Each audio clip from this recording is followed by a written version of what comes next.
Ternyata ini penyebab kebanyakan suami duluan meninggal dibanding istrinya. Alkisah, Imam Syafi'i itu generasi tabi'it tabi'in atau generasi kedua sesudah generasi sahabat Rasulullah. Imam Syafi'i dikenal ulama mujtahid fiqh. Saat ijtihad beliau kesulitan untuk menentukan ukuran satu sol, sama dengan 4 mat, karena saat itu ukuran 1 mat sama dengan 1 cakupan kedua telapak tangan. Ini dirasa tidak adil karena cakupan tangan orang yang besar ukuran mat menjadi banyak, sedangkan orang yang cakupan tangannya kecil maka ukuran mat menjadi sedikit. Kemudian Imam Syafi'i berinisiasi pergi ke kota Madinah untuk bertemu dengan orang yang paling tua. Barangkali orang yang paling tua itu menangi semasa hidupnya dengan Rasulullah, beliau pun menemukan orang yang dikehendaki. Kemudian Imam Syafi'i bertanya, "Bapak berumur berapa tahun?" Si tua itu menjawab, "Umurku 75 tahun." Imam Syafi'i melanjutkan pertanyaannya, "Apakah Bapak pernah bertemu dengan Rasulullah?" Bapak tua itu menjawab, "Oh, tidak, coba kamu menemui bapakku saja."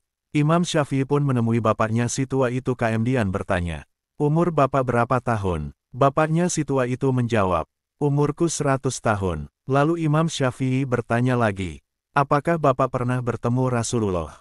Bapaknya si tua itu menjawab, "Oh, tidak, coba kamu bertanya pada bapakku saja."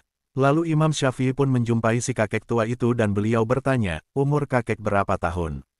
Si kakek tua itu menjawab, "Umurku 125 tahun." Imam Syafi'i terus bertanya, "Apakah kakek menangi semasa hidupnya dengan Rasulullah?" Kakek tua itu menjawab, "Iya, aku menangi Rasulullah." Singkat cerita, akhirnya Imam Syafi'i bisa mendapatkan ukuran 1 mat sesuai ukuran Rasulullah lewat penjelasan si kakek tua itu sebagaimana yang kita pahami sekarang ini. Dari pengembaraan menemui 3 orang tua itu, anak, bapak dan kakek itu ada sesuatu yang mengagumkan. Akhirnya Imam Syafi'i memberanikan diri bertanya pada si kakek tua itu, "Maaf kek, kenapa kakek tampak lebih muda dan gesit dari putra kakek, dan kenapa putra kakek malah kelihatan lebih muda dan gesit dari cucu kakek?" Kakek tua itu dengan tersenyum menjawab, "Cucuku itu terlalu sering dimarahi oleh istrinya.